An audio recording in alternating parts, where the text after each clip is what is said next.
South film industry की मशहूर actress भावना मेनन, जिनका रियल नेम कार्तिका मेनन भी है, वो 17 फरवरी 2017 को अपनी फिल्म का शूट खत्म करके अपने ड्राइवर के साथ व्हाइट टोयोटा इनोवा में बैठकर त्रिपुर से कोच्चि पहुंचने के लिए निकली। सारा दिन काम करके भावना काफी थक चुकी थी, इसीलिए वो कार में बैठ के थोड़ा सा रिलैक्स कर रही थी और वो ज्यादा होश में नहीं थी।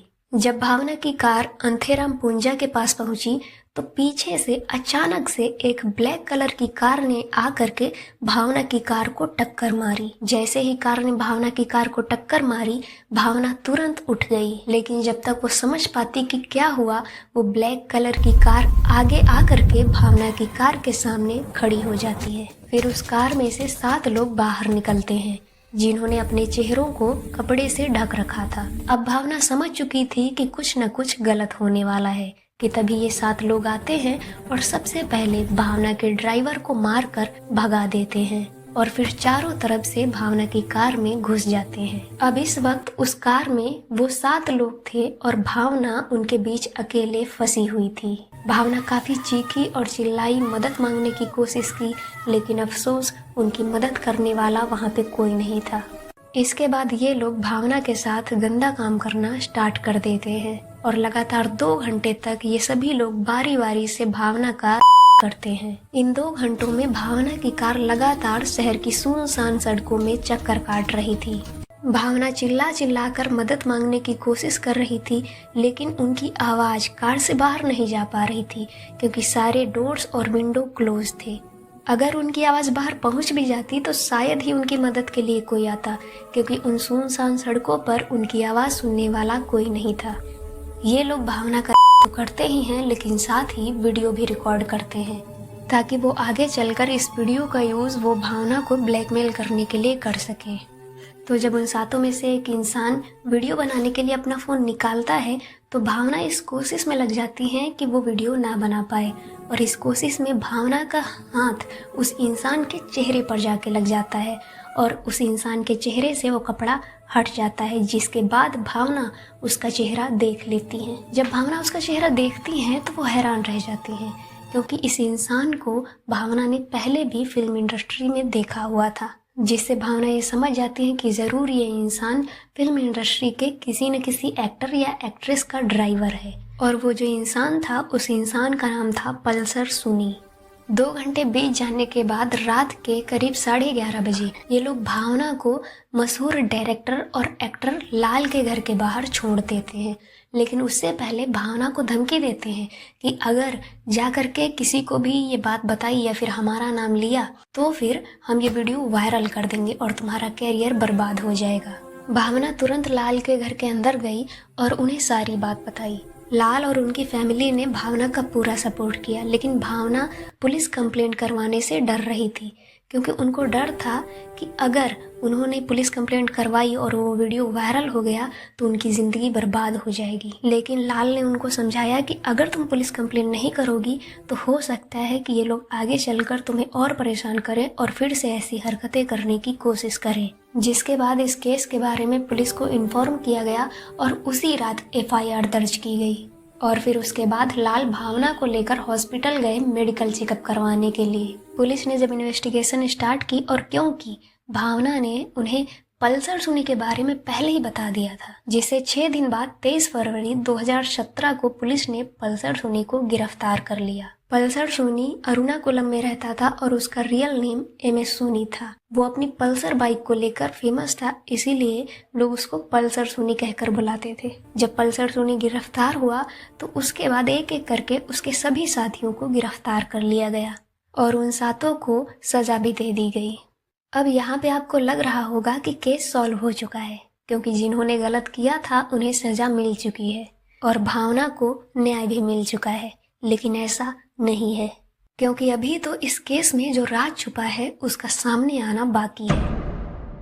जब सोनी जेल में था तो वहां पे ये एक इंसान से दोस्ती कर लेता है जिसका भावना के केस से कोई मतलब नहीं है, और जब वो इंसान 2 महीने बाद जेल से बाहर आता है तो सुनी का दिया हुआ एक लेटर लेकर आता है, जिससे ये बात सामने आती है कि सुनी ने ये सब अपनी मर्जी से नहीं किया है, बल्कि किसी ने उससे ये करवाया है। और वो जो लेटर है वो उसी इंसान के लिए लिखा था सुनी ने, जिसने उससे ये सब करवाया था, जिसमें ये लिखा था कि अगर तुम चाहते हो कि तुम्हारा नाम सामने ना आए तो तुम्हें मुझे 1.5 करोड़ रुपए देने होंगे।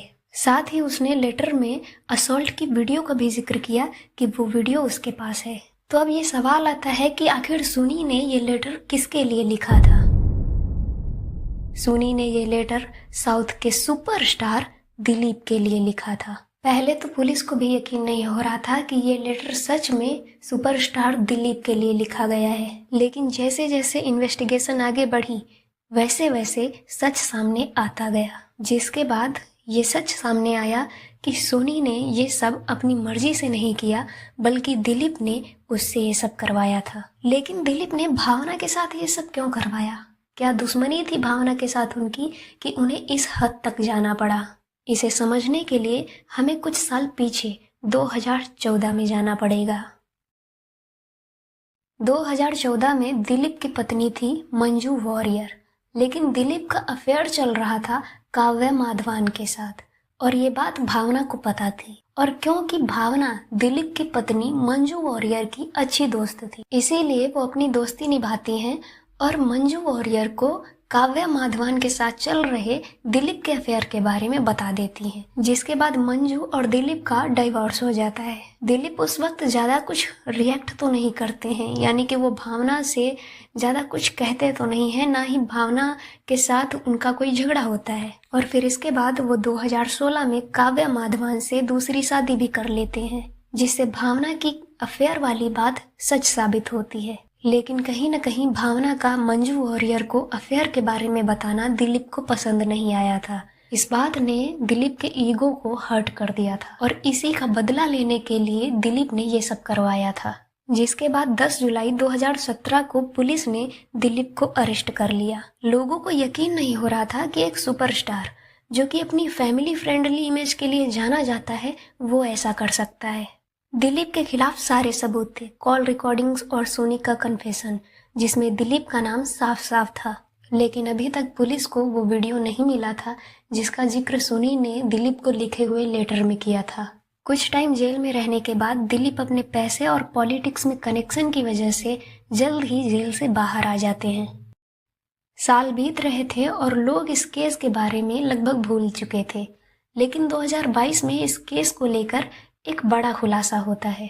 डायरेक्टर बालचंद्र कुमार ने कहा कि दिलीप के पास असॉल्ट की वीडियो थी और दिलीप ने उनसे ये भी कहा था कि जिन पुलिस वालों ने उन्हें अरेस्ट करवाया था वो उन्हें मरवा देंगे अपने पैसे और पावर के दम पे। कुछ ऑडियो टेप्स जो कि उन्होंने खुद रिकॉर्ड की थी वो कोर्ट में पेश की, जिसमें दिलीप वीडियो के बारे में बात कर रहे हैं। इतने सालों बाद ये केस फिर से सही से आगे बढ़ रहा था। दिलीप के खिलाफ कई नए जैसे एविडेंस छुपाने और धमकी देने के चार्जेस लगाए गए। अब असॉल्ट की वो वीडियो भी पुलिस को मिल चुकी थी। अभी तक भावना इस केस के बारे में खुलकर ज्यादा कुछ नहीं बोल रही थी, क्योंकि दिलीप की पीआर टीम के साथ साथ भावना की पीआर टीम भी भावना का नाम दबाने की कोशिश ही कर रही थी। वो चाहती थी कि भावना का नाम सामने ना आए, क्योंकि ऐसा होने पर उनके कैरियर पे इफेक्ट पड़ता। लेकिन 10 जनवरी 2022 को भावना ने अपने इंस्टा पोस्ट में कहा, मैं एक सर्वाइवर हूँ, मुझे किसी भी बात से शर्मिंदा नहीं होना है। सच सबके सामने आने ही वाला था, सच सबके सामने आएगा। इस समय कई सारे एक्टर्स और एक्ट्रेस ने भावना का सपोर्ट किया। सितंबर 2024 में जब पल्सर सुनील लगभग 7 साल जेल में रह चुका था, कोर्ट ने उसे बेल दे दी, लेकिन उसके साथ कई सारी शर्तें लगाई गई कि वो गवाह से कोई कांटेक्ट नहीं रखेगा, अपना पासपोर्ट जमा करवाना होगा और रेगुलर रिपोर्टिंग करनी होगी।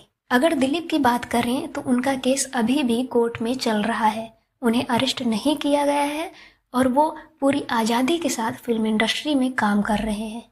लेकिन अगर भावना की बात करें तो उन्हें इंडस्ट्री से अब लगभग काम मिलना बंद हो चुका है। इसे हमारे देश का न्याय कह सकते हैं कि जिसने गलत किया वो आज़ादी से घूम रहा है, अपनी ज़िंदगी जी रहा है, और जिसके साथ गलत हुआ वो सज़ा भुगत रहा है। इस केस पर आपकी क्या राय है, हमें कमेंट्स में ज़रूर बताएं।